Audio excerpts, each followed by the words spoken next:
Xitoy Sharq Turkistondagi irqiy qirg'inchilik jinoyatini xalqaro jamiyatdan yoshirish razil maqsadida bir qism davlatlarning Guangzhou, Chengdu, Chongqing qatorliq shaharlarda turishliq bosh konsul xodimlarini boshlab Sharq Turkistonni ziyorat qildirgan.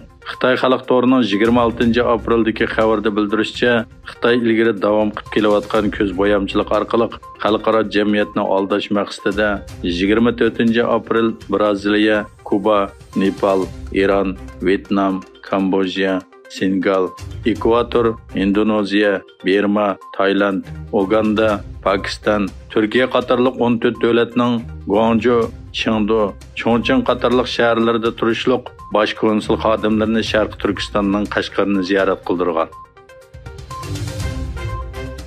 2014 yildan beri Tayland musofirlarini tutib turish markazida tutib turilayotgan Uyg'ur musofirlaridan 41 yoshlik Matto'xtimat Qurbonning o'tgan hafta kasal sababli vafot bo'lishi kishilik huquq tashkilotlarida Taylanddagi Uyg'ur musofirlarining salomatligi ahvoliga bo'lgan andishini texmi kuchaytgan.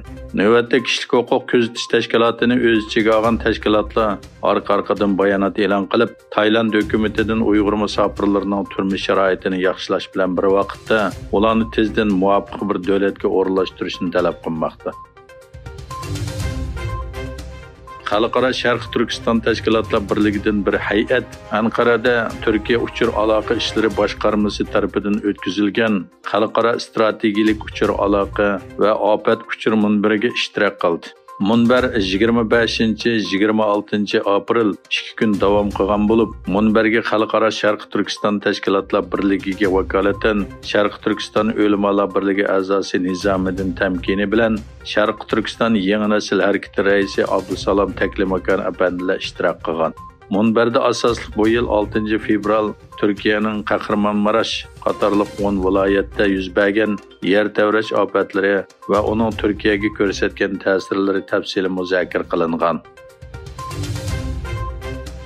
Germaniyaning o'zak ishlab chiqarishda ishlatiladigan ximiyalik moddalarning Xitoyga eksport qilinishini cheklash to'g'risida suhbatlashayotganligi e'lon qilindi.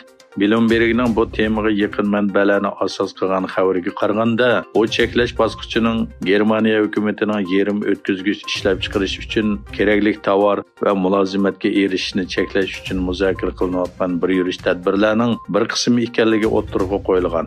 Germaniya iqtisod va klimatni qo'g'dash ministri Robert Habeck Germaniyaning texnik sohasida Xitoyga eksport cheklimiz qo'yishni muzokara qilayotganligini bildirgan edi.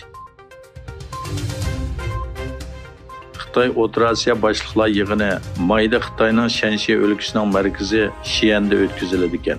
Boshliqlar yig'ini haqidagi qaror payshanba kuni o'tkazilgan 4-navbatlik Xitoy O'rta Osiyo tashqi ishlar ministrlari yig'inining axborot e'lon qilish yig'inida e'lon qilingan.